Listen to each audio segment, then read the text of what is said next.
இந்திய கம்யூனிஸ்ட் கட்சியினுடைய தமிழ் மாநில செயலாளர் மதிப்புமிக்க தோழர் முத்தரசன் அவர்கள் இப்போது உரையாற்றுகிறார்.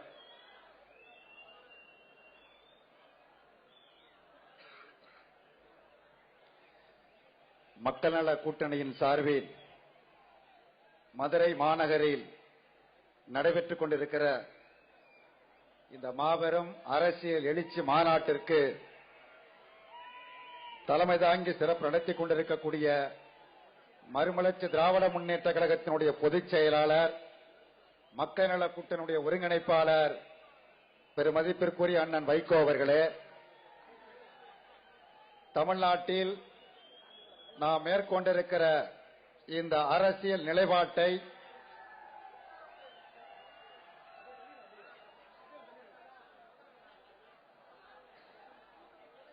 அங்கீகரிக்கக்கூடிய முறையில், வாழ்த்து கூறுகின்ற முறையில்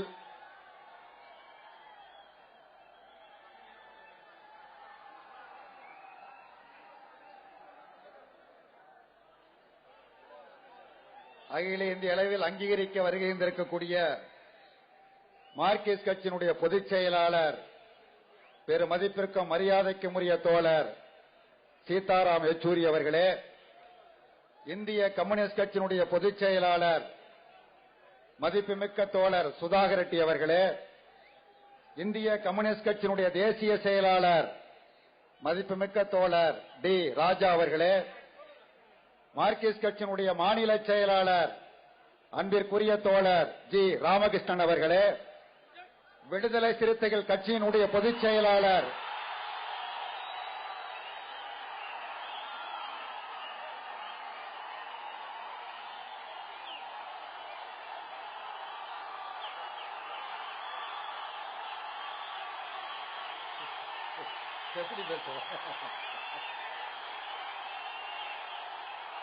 நீங்க நிறுத்தினாதான் பேசுவேன், இல்லன்னா பேச மாட்டேன். நிறுத்திருங்க.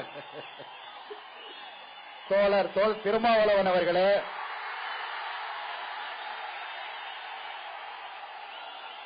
தமிழ்நாடு முழுவதிலும் இருந்து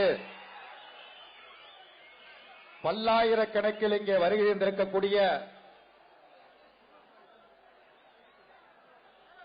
40 ஏக்கர் நிலம் முழுவதையும் தங்களின் தலைகளால் நிரப்பியிருக்கிற பெருமதிப்புமிக்க தோழர்களே, தாய்மார்களே, மேடையில் வீட்டிருக்கிற மதிப்புமிக்க தலைவர்களே, உங்கள் அனைவருக்கும் முதலில் அன்பான வணக்கத்தை தெரிவித்துக் கொள்கின்றேன். மக்கள் நல கூட்டணியினுடைய மாநாடு இன்று இங்கு நடைபெறுகிறது. மக்கள் நல கூட்டு இயக்கம் தொடங்கி அது மக்கள் நல கூட்டணியாக நவம்பர் 2ஆம் தேதி முதல் தொடர்ச்சியாக அது செயல்பட்டுக் கொண்டு இருக்கிறது. இந்த மக்கள் நல கூட்டணியுடைய மாநாடு தமிழ்நாட்டில் ஒரு அரசியல் மாற்றத்தை ஏற்படுத்துவதற்கான மாநாடாகும். மக்கள் நல கூட்டணி உருவானது என்பது திரு வைகோவுடைய விருப்பமோ அல்லது தோழர் ராமகிருஷ்ணனுடைய விருப்பமோ அல்லது தோழர் திருமாவளவனுடைய விருப்பமோ அல்லது என்னுடைய விருப்பமோ அல்ல. மாறாக தமிழ்நாட்டு மக்கள் கடந்த 40 ஆண்டு காலத்திற்கும் மேலாக தவம் இருந்து பெற்ற குழந்தைதான் மக்கள் நல கூட்டணி. தவம் இருந்து பெற்ற குழந்தை.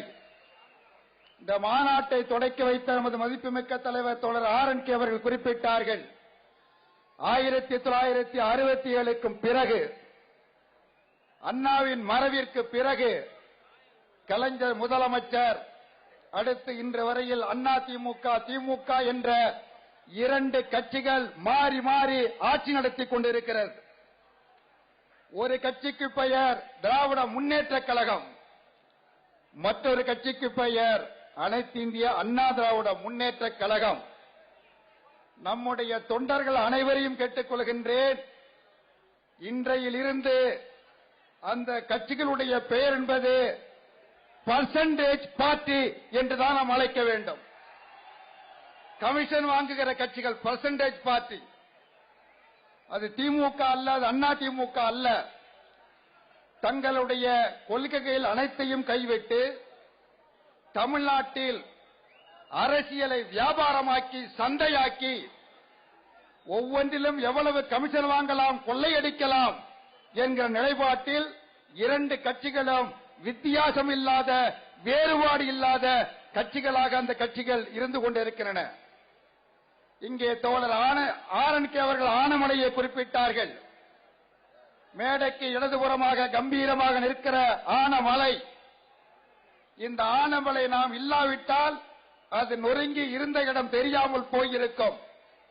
அதை தடுத்து நிறுத்திய பெருமையோடு, அதை காப்பாற்றிய பெருமையோடு இங்கே நாம் சங்கமித்திருக்கிறோம். தமிழ்நாட்டில் இயற்கை வள செல்வங்கள் அனைத்தும் கொள்ளையடிக்கப்பட்டது. அப்படி அடிக்கப்பட்ட கொள்ளையை விசாரிப்பதற்காக போடப்பட்ட சகாயம் விசாரணை அதிகாரி உயர்நீதிமன்றத்தில் அறிக்கை கொடுக்கிறார். கடந்த 20 ஆண்டு காலமாக இந்த கொள்ளை நடைபெற்றிருக்கிறது.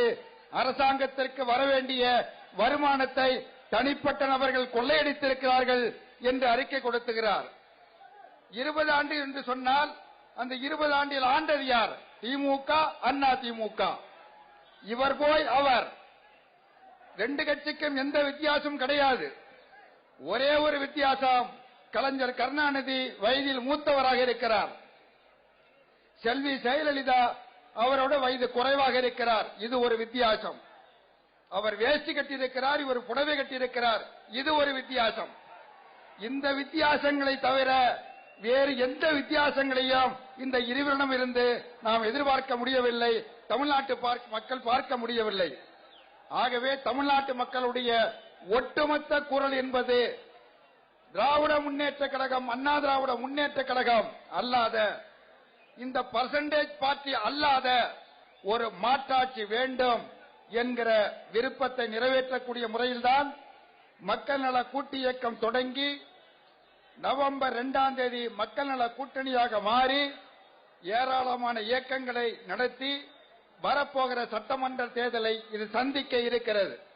வரப்போகிற சட்டமன்ற தேர்தலில் வாக்காளர்களில் புதிதாக 1 கோடி வாக்காளர்கள் சேர்ந்திருக்கிறார்கள். அந்த 1 கோடி வாக்காளர்களும் இளைஞர்கள், இளம் பெண்கள். அவருடைய விருப்பம் என்பது தமிழ்நாட்டில் ஆட்சி மாற்றம் ஏற்பட வேண்டும் என்பதுதான் அவருடைய விருப்பமாகும். அந்த விருப்பத்தை நிறைவேற்றக்கூடிய மதிப்புமிக்க தலைவர்கள் மேடையில் அமர்ந்திருக்கிறார்கள். ஆகவே வரப்போகிற சட்டமன்ற தேர்தலில் மக்கள் நல கூட்டணி வெற்றி பெற்று புதிய ஆட்சியை, மாற்றத்தை தமிழ்நாட்டில் ஏற்படுத்துவதற்கு இந்த மகாநாட்டில் நாம் அனைவரும் சபதம் ஏற்க வேண்டுமாய் கேட்டு நிறைவு செய்கிறேன். நன்றி, வணக்கம்.